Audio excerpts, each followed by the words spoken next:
Bien, on va parler maintenant de Hayashi et de Takata, mais d'une manière vraiment très courte, parce qu'on n'a pas besoin de savoir plus. Pour l'instant, c'est pas ce qui est le plus important, on va dire. Allez, Shujiro Hayashi et Awayo Takata. Alors, le docteur Shujiro Hayashi, on dit docteur parce qu'en fait c'était un vrai médecin et qui faisait de l'acupuncture. En plus, il faisait une médecine occidentale et orientale.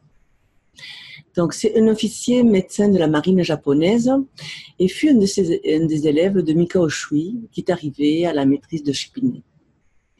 Il décide de quitter la Gakkai en 1931, 5 ans après le décès du Shui. Il y en a qui disent même 8 ans après son décès. Donc, bon, à voir. Pour fonder sa propre école, la Hayashi Reiki Ryo Kenkyukai. Il élabore sa propre pratique du Reiki. Apparemment, il aurait été un des premiers à établir un système de guérison structuré, sûrement par le fait qu'il était médecin, au détriment du côté spirituel de la méthode. Les soins se font allonger au lieu d'assis et il met l'accent sur les rituels et les symboles et les coûts des soins des formations étaient très très élevés. Oui, il faut savoir que la majorité des gens qui étaient initiés au Reiki, même à l'époque de Mikao Shui, étaient souvent des gens de la marine, des personnes qui étaient dans l'armée, qui étaient... Pourquoi peut-être parce qu'ils étaient près des ports et qu'ils avaient une certaine culture philosophique ou religieuse, mais c'était surtout des gens qui étaient de la marine, des officiers. Et donc Shujiro Hayashi a mis surtout l'accent sur, c'est vrai, les symboles et certaines pratiques. Il avait analysé, il avait mis des positions de main qui ressemblaient beaucoup par rapport aux connaissances d'acupuncture qu'il avait. Chose que nous, on ne peut pas tellement utiliser parce qu'on risquerait d'avoir l'ordre des médecins sur le dos et ça serait considéré comme une pratique illégale de la médecine. Mais moi, je préfère celle de Mikao, c'est-à-dire affiner son ressenti pour pouvoir utiliser ses propres mains, savoir au niveau du biozen qu'est-ce qu'on ressent et travailler avec ses mains.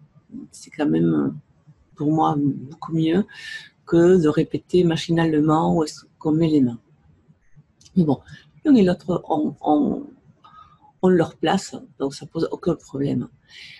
Au niveau occidental, c'est Madame Takata, donc on voit ici Awaya Takata, qui a fait en sorte de faire connaître, c'est la mère du Reiki occidental, qui a fait connaître vraiment et qui a permis de la diffusion du Reiki partout dans le monde.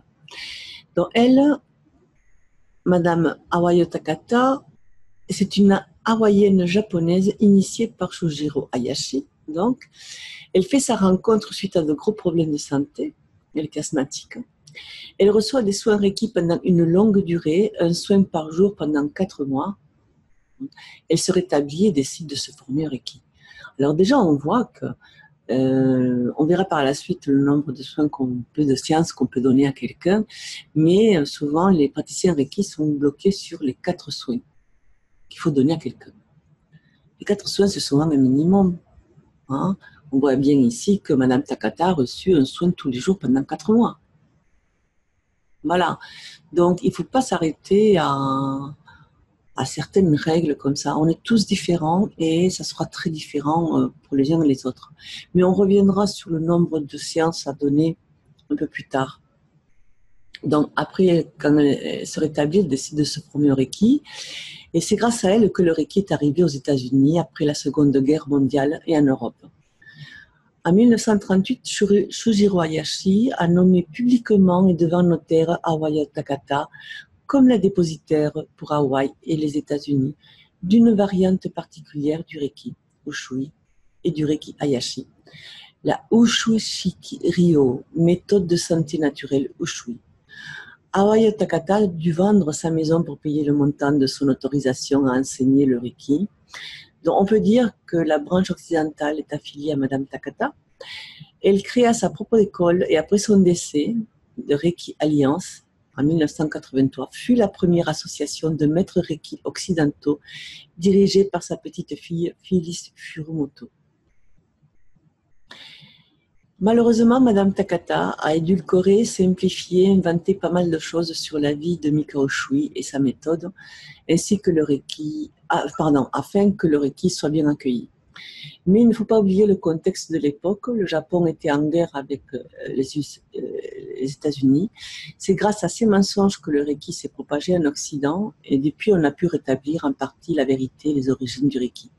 Après son décès en 1980, le Reiki va se mélanger à d'autres croyances non traditionnelles, au mouvement New Age, ce qui fait que des écoles ont enseigné un Reiki bien différent de celui de Mikao Shui, mais aussi de Madame Takata. Alors c'est vrai qu'elle a, pour faire mieux accepter le Reiki, elle a inventé que Mikao Shui était un moine chrétien au lieu d'être un moine bouddhiste.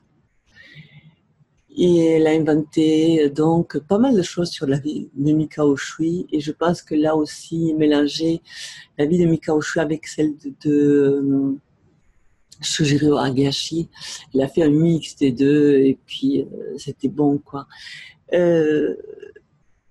C'était le contexte de l'époque. À un moment donné, quand on a retrouvé le cabinet de soins de Madame Takata, on a retrouvé l'ancienne inscription et elle avait enlevé le mot Reiki. On voit que ça avait été par-dessus repeint et mis à un moment donné traitement d'ondes courtes, justement parce que même le mot Reiki, c'était pas possible de parler vu le contexte entre le Japon et les États-Unis. D'accord.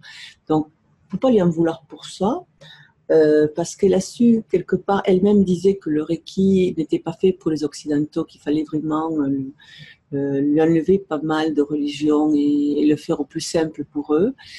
Donc, c'est vraiment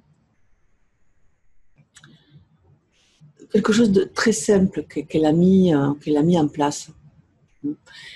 C'était le seul truc qu'on pourrait aussi lui reprocher, parce qu'elle n'a pas tellement trahi que ça, le Reiki, parce qu'elle a su respecter aussi le contexte. Et avec elle, le chakra n'existait pas non plus. Ce n'est pas elle qui a mis en place les chakras, donc son enseignement a été vraiment déformé, parce que c'est à partir de son décès où tout est parti à la dérive, on va dire, hein, qu'on a rajouté plein de choses qui n'avaient pas lieu d'être. Elle a su quand même respecter, malgré qu'elle ait inventé un certain Reiki, surtout parce qu'elle a simplifié, et qu'elle ait raconté des sottises au niveau de l'histoire, mais ça ne reste que de l'histoire, d'accord. Au niveau pratique, elle a su donner un enseignement qui était correct.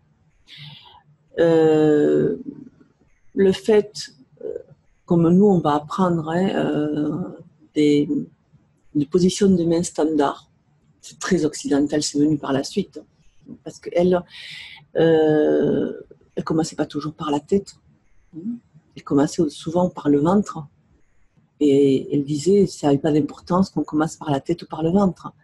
Et nous, on a bloqué ça, il fallait commencer par la tête et suivre directement. On a tellement mis de codes et d'infos erronées que c'est vrai que c'est devenu un petit peu du n'importe quoi parfois. On a oublié de laisser le feeling, hein, le ressenti, c'est très codifié aujourd'hui le Reiki occidental, hein, ça fait peur, on se demande. C'est devenu une pratique comme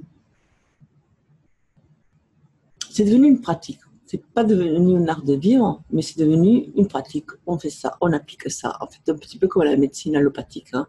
On a ça, on fait ça. On a ceci, on fait ça. Voilà, c'est ça. Il a perdu un peu son âme, le Reiki, dans tout ça. Donc, Madame Takata, malgré le contexte, elle a su apporter, elle a gardé quelque chose de vrai par rapport au Reiki. On pense que le quatrième symbole, le Daikomi, c'est elle qui l'a mis en place définitivement. Hein. mais il a sa place, donc c'est pas choquant qu'elle ait inventé. Elle n'a pas inventé ce symbole, il existait déjà, parce que ça voulait dire la grande lumière, mais qu'elle ait mis avec les autres symboles, ça, c'est pas choquant, parce que ça a une continuité, on verra ça avec les symboles lorsqu'on les abordera. Mais oui, comme je disais tout à l'heure, ce qu'on peut aussi lui reprocher, c'est qu'avec elle, l'élève n'avait aucune trace écrite. Même quand au deuxième niveau, elle faisait les symboles, les élèves les écrivaient, d'accord, ils répétaient, ils répétaient, ils répétaient, et puis à la fin du cours, elle prenait tout, elle brûlait.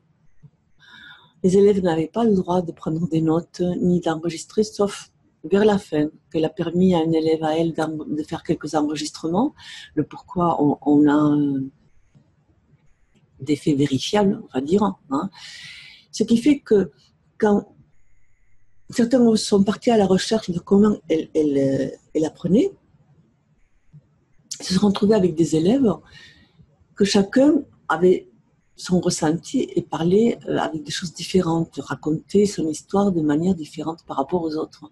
Donc il a fallu regrouper tout ça pour comprendre comment Madame Takata, elle enseignait le Reiki.